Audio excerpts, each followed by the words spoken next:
Ranald S. Mackenzie rode in silence, his hands tight on the reins, his thoughts spiraling in frustration. A seasoned colonel of the Union Army, a man who had witnessed victory in some of the bloodiest battles of the Civil War, he was accustomed to success. Yet for the past 72 hours he had been outmaneuvered, outmatched, and humbled, not by a conventional army, but by a people he had been conditioned to see as inferior. The sting of that realization burned within him. For generations, the Comanche had shaped the lands of the Llano Estacado, defending their home against wave after wave of encroachment. But to men like Mackenzie, they were simply an obstacle, one that, despite his best efforts, had just slipped through his grasp. An entire village had vanished into the plains, leaving him and his men chasing shadows across an unforgiving landscape. As he and his soldiers began their humiliating return march, the weight of his failure pressed on him. Then, a glimmer of redemption. 2 Comanche stragglers, caught in the thick brush and scattered boulders. Without hesitation, Mackenzie lunged into action, barking orders, consumed by a fury that drowned out reason. He wasn't thinking about strategy, nor about the men who followed him. He was thinking of the last 3 days, of the warriors who had stolen his horses, of the storm that had shielded their escape, of the moment he had realized he was powerless against forces beyond his control. There was no time for deliberation. Either he would capture them, or he would cut them down where they stood. His mind churned, replaying every misstep, every loss, every moment in which the Comanche had outpaced and outwitted him. He would not return empty-handed again. Ranald S. Mackenzie had planned for every possibility, yet his men had still suffered. Horses stolen, soldiers wounded, some even killed. Despite these setbacks, victory had been within his grasp. An entire Comanche village, men, women, and children, along with all their supplies, could have been captured. That would have been the moment to break their resistance, to finally bring an end to this campaign. But then the land itself had intervened. A blue norther had swept down from the plains, turning the air to ice and stealing away the triumph he believed was his. As he and his men shivered in the relentless cold, he couldn't fathom how the Comanche endured. How did they keep moving? How did they not succumb to the same bitter winds that nearly froze his own troops? These were not just warriors. These were people forged by the land, people who knew its rhythms, who could navigate its dangers when others faltered. And yet, in Mackenzie's mind, they were not just any enemy. They were the Quahati, the last of the free Comanche, the ones who refused to bow, the ones who had evaded every attempt to subdue them. He had heard the stories, seen the fear in the eyes of frontier settlers, listened to their desperate pleas for the military to act. To them, the Quahati were relentless, their raids a constant reminder that the land did not yet belong to those who sought to claim it. And at their head stood Quanah Parker, a man who embodied the defiance of his people. Tall, imposing, unwilling to compromise with those who trespassed on his homeland, he led with the same fire that had kept the Comanche unconquered for generations. But Mackenzie was determined to make him surrender, determined to do what others had failed to do. Still lost in his frustration, Mackenzie barely had time to react when chaos erupted again. A sudden whistle through the air, an arrow striking deep into his thigh, fired from an unseen warrior in the brush. Pain seared through him as he staggered, but before he could process the attack, his men retaliated, rifles cracking in unison, cutting down the Comanche fighters in an instant. The decision had been made, as so many had before, surrender or die. Dragged away from the fight, Mackenzie barely registered the wound. He had known worse, carried scars from battles long past. This was just another injury, another lesson to be learned. He would heal, he would return, and next time he would not fail. In October of 1867, as the winds of autumn swept across the plains, a delegation of Comanche and Kiowa leaders traveled to Kansas. They came not as conquerors, nor as the vanquished, but as men seeking to protect what remained of their people's way of life. For generations, their warriors had ridden across the open plains, defending their lands against the endless tide of settlers. But now they stood before the U.S. government, facing not an offer of peace, but an ultimatum. The Medicine Lodge Treaty was not a negotiation. It was a demand. The free bands that still roamed the plains would no longer be tolerated. The Comanche, the Kiowa, and others were ordered to lay down their weapons, abandon their ancestral hunting grounds, and move on to designated reservations.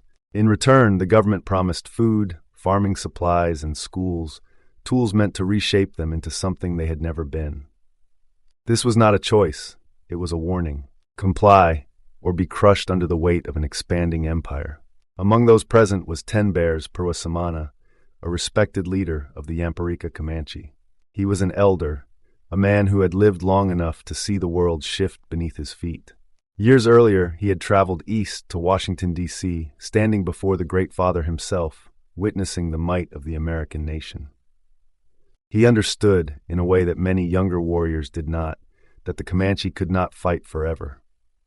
But that did not mean they would surrender without words of their own. Rising before the gathered officials, Ten Bears delivered a speech that would echo through time.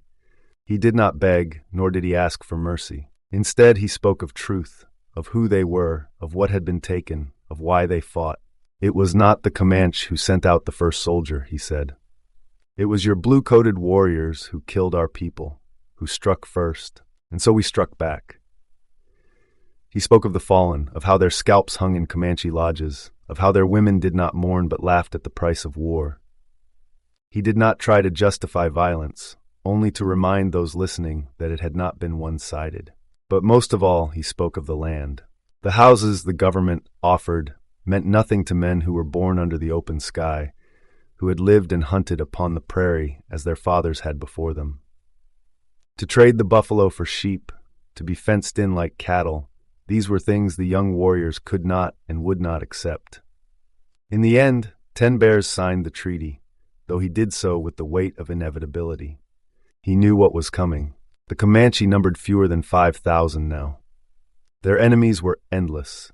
Even as he placed his mark alongside the other chiefs, he understood that this paper, these promises, would not hold back the future. He also knew that not all Comanche had come to Medicine Lodge. One band refused to attend. One band did not put their mark on the treaty. The Quahati Comanche, led by Quanah Parker, remained free. They had no interest in words written by foreign hands, no intention of laying down their weapons. They would not settle, they would not surrender. And if the U.S. Army wanted to break them, they would have to chase them deep into the high plains, into the lands where only the strongest could survive. For 2 centuries before the Medicine Lodge Treaty, the Comanche were not just another native nation. They were a force that shaped the history of the Great Plains. Few could rival them, and fewer still could withstand them. They mastered the art of mounted warfare, not just as skilled archers like many other tribes, but as a people who lived and fought entirely on horseback. Even the Lakota, renowned for their horsemanship, still fought on foot when necessary. The Comanche did not. Their world existed in motion, in the rhythm of pounding hooves, in the dust kicked up by their warriors as they moved like shadows across the land. To outsiders, their abilities seemed almost supernatural. Colonel Richard Dodge, a U.S. Army officer tasked with protecting settlers, once admitted that the Comanche were the finest light cavalry in the world, more skilled than any mounted soldiers in Europe or America. George Catlin, the artist and ethnographer, wrote of them with awe and contradiction, describing them as ragged and unimpressive on foot, but transforming into something almost mythical once astride their horses. Without hesitation, the Comanche are the most extraordinary horsemen I have seen yet in all my travels. Their dominance over the plains was absolute, but even the strongest nations are not immune to time, disease, and the encroachment of an empire that refused to be denied. Among the many bands of Comanche, 5 are most often remembered. The Panataka, known as honey eaters, were the first to be weakened by disease and conflict with Texas settlers in the early days of the Republic. The Yamparica, the root eaters, along with the Nakoni, the Wanderers, and the Katsateka, the buffalo eaters, were the next to come into direct contact with westward expansion. These were the bands that attended the Medicine Lodge treaty negotiations, forced to the table by the pressures closing in around them. But one band remained absent. One band refused to acknowledge a treaty written by hands that did not belong to them. The Quahati, the antelope eaters, lived in a place untouched by treaties, beyond the grasp of cavalry patrols and slow-moving columns of soldiers. Their home was the Llano Estacado, a land as untamed as they were. A vast, trackless expanse stretching across present-day Texas and New Mexico. It was a place without mercy for those who did not understand it.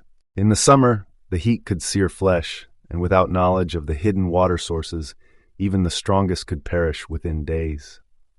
In the winter, sudden blue northers could drop temperatures by 50 degrees in mere hours, bringing blinding snow and winds that cut through even the thickest buffalo robes. It was a land the U.S. Army considered uninhabitable, a wasteland that no one could survive in.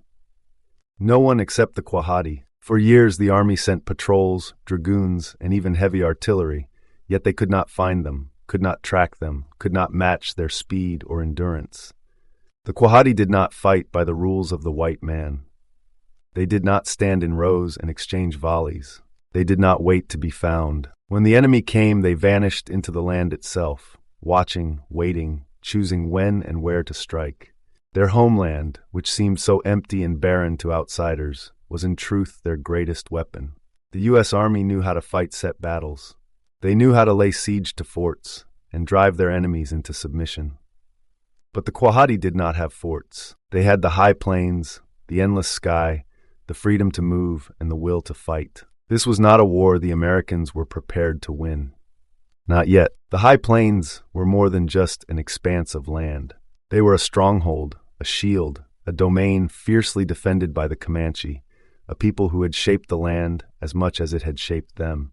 For generations, they had ridden across its vast reaches, ensuring that the push of American expansion would find no easy path forward.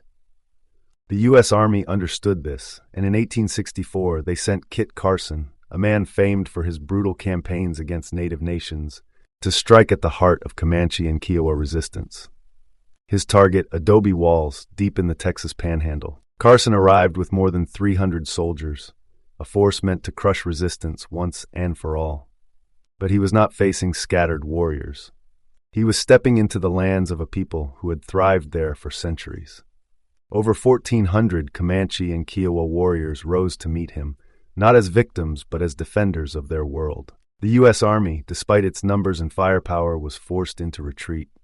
The land did not belong to the whites. Not yet, but the war was far from over.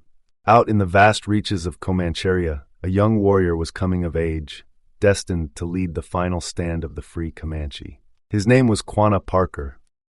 His story was unlike any other. Born of two worlds, he carried the blood of both the Comanche and the settlers they fought. His mother, Cynthia Ann Parker, was taken in 1836 when she was just 9 years old in a raid on Fort Parker. But she was not merely a captive. She was adopted, raised as Comanche, and in time she became the wife of Peta Nocona, a respected chief. To her, the world of her childhood was gone. She belonged to the people of the plains now. From their union came Quanah. He was raised not as an outsider, but as a warrior, a son of the Quahati Comanche, the most elusive and defiant band of all. His father, Peta Nocona, was a fierce leader, but his fate remains uncertain. Some say he fell in battle at Pease River in 1860, when Texas Rangers and U.S. forces attacked the Comanche camp, capturing Cynthia Ann and her infant daughter, Prairie Flower. Others claim he lived a few more years, succumbing to wounds that never fully healed. Either way, what mattered to Quanah was this: the whites had taken his mother, stolen her away from the life she had embraced, ripped apart the only world he had ever known. For the next few years, he fought with rage, with purpose, with a growing reputation among his people. He was still young, but his name was beginning to carry weight. He would not forgive. He would not forget. It is unclear whether Quanah fought at the first Battle of Adobe Walls in 1864. He was barely a teenager, but even then, he was already a warrior. What is certain is this: he would be there for the next battle. And when he came, he would lead. The Medicine Lodge Treaty of 1867 was meant to bring an end to the resistance on the plains. But in truth, it was never a treaty in the way native nations understood agreements. It was a line drawn in the sand, a declaration that any Comanche who refused to abandon their way of life would be branded an enemy of the United States. The war had been decided before the ink dried. Now, it was only a matter of time before the military came to enforce it. By 1870, President Ulysses S. Grant introduced a new approach. On paper, it was called assimilation. Civilize them, Christianize them, turn them into something the government could control. But those who refused, the military would bring them in by force. All that was needed was the political will to unleash an all-out war. And in Texas, that moment was coming. In Jack County, settlers pleaded for protection. Their petition reached General William T. Sherman, listing 129 dead at the hands of Comanche raiders over the past decade. But Sherman was unmoved. He had seen the frontier before. He knew the violence, the raids, the desperate fight for survival on both sides. This wasn't just Jack County. The entire frontier had been pushed back after the Civil War, retreating 200 miles in some places as settlers abandoned lands they once believed they had claimed. But Sherman wasn't ready to abandon Grant's so-called peace policy. Watching the meeting unfold was Ranald S. Mackenzie, a man who had no patience for diplomacy. Unlike Sherman, his experience with war was personal, carved into his very flesh. He was only 31 years old, yet his body bore the scars of some of the bloodiest battles in American history. He had fought at Antietam, Gettysburg, and Appomattox, had watched Lee surrender to Grant, had seen the war that tore the country apart. And in the end, what did he have to show for it? A body riddled with wounds, 2 fingers blown off by shrapnel in 1863. His men called him Three-Fingered Jack, but never to his face. Among the native scouts and warriors, he was known by another name, Bad Hand. Mackenzie had made his name leading the Buffalo Soldiers against native nations who refused to be confined to reservations. Now, he had command of the 4th Cavalry at Fort Richardson, and his patience was wearing thin. He had no interest in petitions or policies. He wanted action, and that night action came to him. Out of the darkness, a wounded man stumbled into Fort Richardson, bloodied, frantic, screaming of an Indian attack. Whatever restraint had held Mackenzie and Sherman back was about to snap.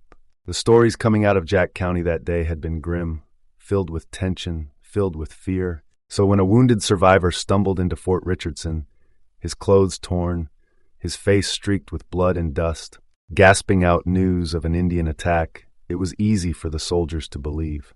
General William T. Sherman had just met with settlers, hearing their desperate pleas for protection, their list of the dead, their demand for action. But Sherman wasn't one to act on panic alone. He sent Ranald S. Mackenzie to investigate. What Mackenzie found would change everything. That same day, May 18, 1871, a wagon train of 12 supply wagons, carrying flour and cornmeal for U.S. forts in West Texas, was moving across the Salt Creek Prairie, halfway between Fort Richardson and Fort Belknap. The trail was well worn, the kind that had been used by settlers, soldiers, and traders for years. But now, something was waiting for them on that open stretch of land. They saw them before it was too late, a force of over 100 warriors, mostly Kiowa, with Comanche allies alongside them. The leader of the wagon train, Henry Warren, tried to act fast, ordering his men to circle the wagons into a defensive ring, the way pioneers had done for generations. The livestock was pulled inside. Rifles were raised, but there were too many. The warriors swept in, their speed and numbers overwhelming the defenders. Some of Warren's men fell where they stood, cut down in the chaos. Others managed to escape, running for their lives as the warriors seized what they came for: food, supplies, and livestock. The wagons were full of flour and cornmeal, rations meant to feed the growing military presence in Texas. Now they would feed those still resisting on the plains. Raids like this were happening more often. The Medicine Lodge Treaty, 1867, had done nothing to stop them. The U.S. government had expected the Comanche and Kiowa to stay on their reservations, to abandon their way of life, to watch their people starve while waiting for rations that rarely came. But many warriors refused. They left the reservations, taking what they needed to survive in the only way they knew how. To the U.S. military, this was an act of war. To the Comanche and Kiowa, it was something else entirely. It was a fight to exist. Ranald S. Mackenzie had seen death before, but nothing like this. The scene before him was not just a battlefield. It was a statement. The ground was littered with bodies, the air thick with the stench of blood and burnt flesh. Scattered around the wreckage, 5 dead mules lay motionless, their bodies riddled with arrows. Nearby, 5 men lay beside the wagons, their heads split open, their bodies mutilated beyond recognition. These were not just casualties of war. This was a warning, a message carved into flesh and earth. 2 more bodies were found further away, men who had tried to run, cut down before they could escape. The army doctor who examined them confirmed what was already clear. The men had been pierced by dozens of arrows, their deaths neither swift nor merciful. But it was the final discovery that chilled even the most hardened soldiers. Strapped to a wagon wheel, his tongue cut out, a man had been left to suffer as the flames rose beneath him. The doctor could not say for certain whether he had died before the fire consumed him, or if he had been forced to feel every agonizing moment as the heat seared his flesh. The brutality was undeniable, the message unmistakable. The war for the plains was far from over. Mackenzie sent his report to General William T. Sherman, who had left Fort Richardson just hours earlier. Statements concerning the wagon train are not exaggerated, he wrote. This was the breaking point. For years, settlers had demanded action, and for years, treaties had been signed and ignored. But now Sherman was done waiting. Diplomacy had failed. The time for war had come, and in a cruel twist of fate, it was later learned that this same war party had crossed paths with Sherman's small group earlier that very day. They had seen him. They had the chance to kill him. But a Kiowa medicine man had urged them to hold back, sensing that the time was not right. Perhaps, had they struck, history would have unfolded differently. But they didn't, and that decision sealed the fate of every native warrior still resisting on the plains.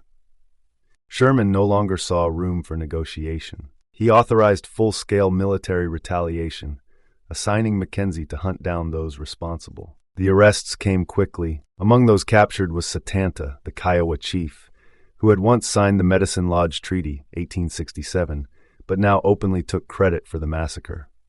His words would be used against him, his fate a warning to others. To the people of Texas, this attack justified everything they had feared. To the U.S. military, it was proof that all free-roaming native warriors were now enemies of the United States. And for the Quahati Comanche, led by Quanah Parker, it was a sign of what was coming next. The war against the last free people of the plains had begun. By the fall of 1871, the war against the Quahati Comanche had reached a turning point. The U.S. Army had been chasing them for years, but still they remained free, riding across the high plains beyond the reach of reservation borders. Now, the government was determined to end it. The man chosen for this mission was Ranald S. Mackenzie, a hardened veteran with a reputation for ruthless efficiency. He had one job: find the Quahati, break their resistance, and bring them to their knees. Mackenzie led 600 cavalry soldiers deep into the Llano Estacado, an expanse so vast and unforgiving that many considered it impassable. But Mackenzie had a secret weapon: 20 Tonkawa scouts. The Tonkawa, ancient enemies of the Comanche, knew these lands well and had long harbored a thirst for revenge. They were not just guides, they were hunters, eager to track their rivals through the canyons and plains. By October, the Tonkawa led Mackenzie's forces to Blanco Canyon, a 30-mile-long valley carved into the heart of Comancheria, near the White River in the Texas Panhandle. This was Comanche country, a place where the wind carried whispers of generations who had fought to keep their land free. At first, it seemed the Quahati had vanished into the landscape, as they had done so many times before. But this time, it wasn't the soldiers who found the Comanche, it was the Comanche who found them. As the sun set and the soldiers settled into their campfires, watchful eyes studied them from the darkness. Comanche scouts had been tracking Mackenzie's movements, waiting for the perfect moment to strike. That moment came after midnight. A sudden eruption of war cries shattered the night as Quanah Parker and his warriors charged through the camp, whooping and hollering, their goal not to kill, but to destroy the army's greatest advantage, its horses. In the chaos, soldiers scrambled to grab their reins, but the powerful animals panicked, rearing up and tearing loose from their tethers. Mackenzie shouted orders, but it was useless. The horses had already broken free, disappearing into the night with the Quahati warriors at their heels. By dawn, 70 horses were gone. Without them, a large portion of Mackenzie's cavalry was stranded in enemy territory, unable to move quickly or fight effectively. Among the stolen animals was Mackenzie's own prized gray pacer, a horse of great value to both the Army and the Comanche. The loss was devastating. Lieutenant Robert Carter, one of Mackenzie's officers, called it the first disaster of Blanco Canyon, but it wouldn't be the last. The battle for Comanche was just beginning. Dawn broke over Blanco Canyon, but the fight was far from over. The night before, Quanah Parker and his warriors had struck first, stealing 70 horses and leaving much of Mackenzie's cavalry stranded. Now, Mackenzie needed those horses back. He sent Lieutenant Robert Carter and a group of soldiers to track them down, hoping to reclaim what was lost. At first, they found what they were looking for, several Comanche warriors rounding up the stolen horses. But when the warriors spotted the soldiers, they turned and fled. Carter and his men gave chase across a gully, up toward a bluff. What they didn't know was that they were riding into a trap. Before they could react, hundreds of Comanche warriors erupted over the ridge, swarming down like a storm. Black war paint, buffalo war bonnets, feathered headdresses. This was no scattered raiding party. This was a battle force, and leading them at the front was Quanah Parker himself. Carter's men tried to hold them off, their lever-action Spencer carbines giving them an edge at first. But the Comanche were relentless, circling, feinting, pressing closer with every charge. Carter knew they wouldn't hold for long. He ordered his men to turn and retreat, racing back toward the gully they had crossed earlier. Not everyone would make it. One soldier, Private Sienna Gregg, fell behind. His horse, exhausted, struggled to keep pace, and Quanah saw it. With the precision of a warrior who had spent his life on horseback, he broke from the charge, closing in on the lone soldier. Carter later wrote of that moment, calling Quanah the incarnation of savage, brutal joy. But what Carter saw as brutality, the Comanche saw as leadership. A chief who fought alongside his people. A warrior who led from the front. Gregg's carbine jammed. He had no chance. Quanah rode up beside him, raised his pistol, and fired, striking him in the head. The retreating soldiers could only watch as one of their own was lost. This was the second disaster of Blanco Canyon. The first had been the loss of their horses. Now they had lost men, and more importantly, they had lost control. Mackenzie's army had come to crush the Quahati, but instead, it was the Comanche who dictated the battle. The battle at Blanco Canyon should have ended in a decisive blow. Quanah Parker and his warriors had overpowered Carter's unit. The Comanche were on the verge of victory. But then, something appeared on the horizon, a trail of dust half a mile away. Every warrior knew what that meant. The rest of Mackenzie's army was coming. The sound of hundreds of hooves and the crack of gunfire echoed through the canyon. Mackenzie and his men charged toward the battle, fully armed and ready to fight. Quanah had no choice. Rather than risk losing warriors in an uneven fight, the Comanche pulled back, disappearing into the rugged cliffs and hills of the Llano Estacado. What followed was a chase unlike any the U.S. Army had ever seen. Over the next few days, Mackenzie and Quanah played a deadly game of cat and mouse. But this was no ordinary retreat. The U.S. Army wasn't just chasing warriors. They were pursuing an entire way of life. Moving with them were women, children, thousands of horses, and all the supplies that made survival possible. The army was stunned. How could they move so fast, carrying everything they owned? At one point, the Comanche even doubled back, throwing Mackenzie's forces off their trail.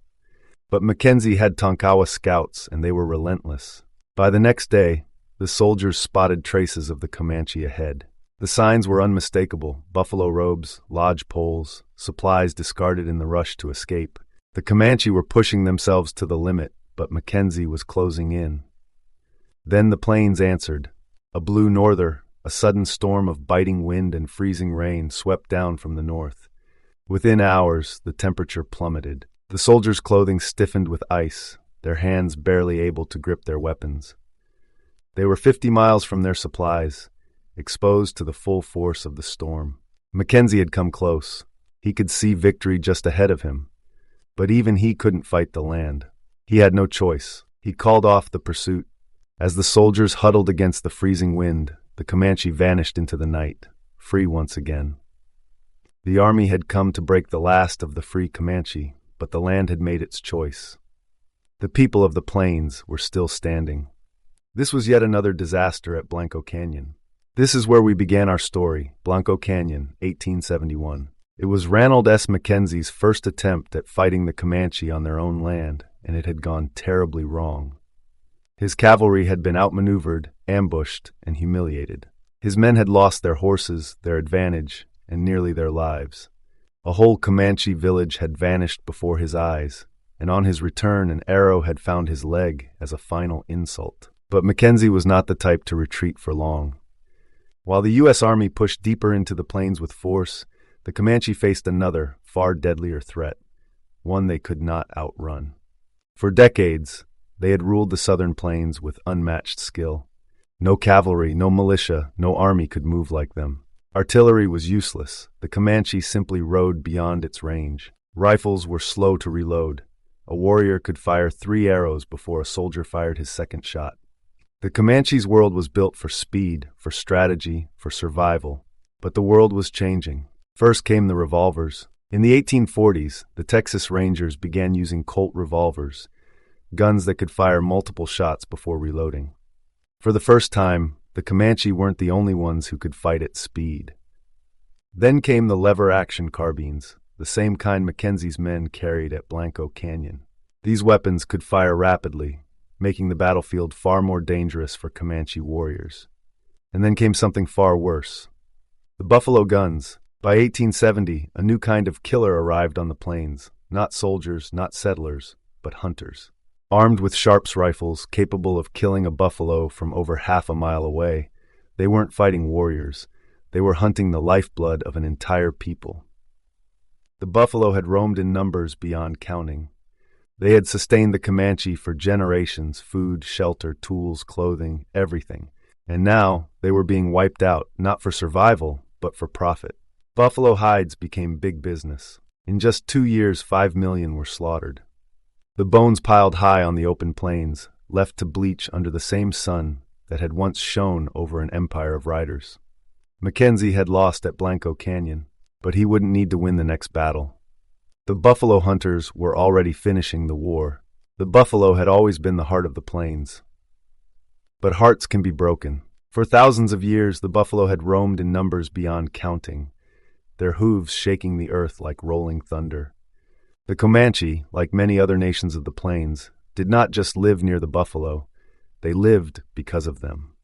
They provided food, shelter, tools, clothing, even weapons. To lose the buffalo was to lose everything. And that is exactly what was happening. Buffalo were slow to reproduce. A few killed here and there made no difference to the great herds. But now they weren't being hunted for survival. They were being slaughtered for profit. Men with long-range Sharps rifles, buffalo hunters, could take them down from half a mile away. And with every shot, another lifeline of the Comanche disappeared. By 1874, the herds were vanishing.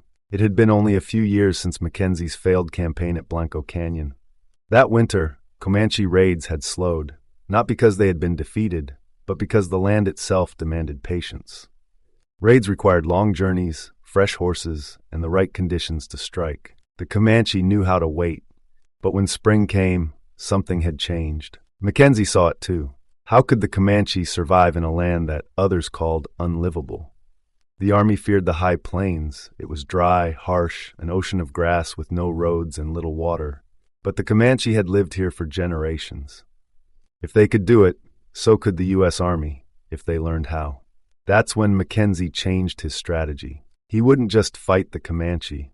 He would make the land itself turn against them. He had seen something at Blanco Canyon, the desperation in the Comanche's escape, the way they had dropped buffalo robes, lodge poles, supplies they could not afford to lose.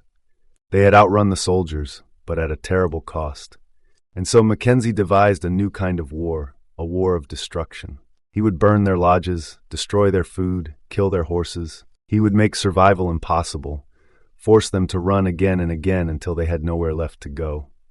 If the land was their strength, he would turn it into a prison.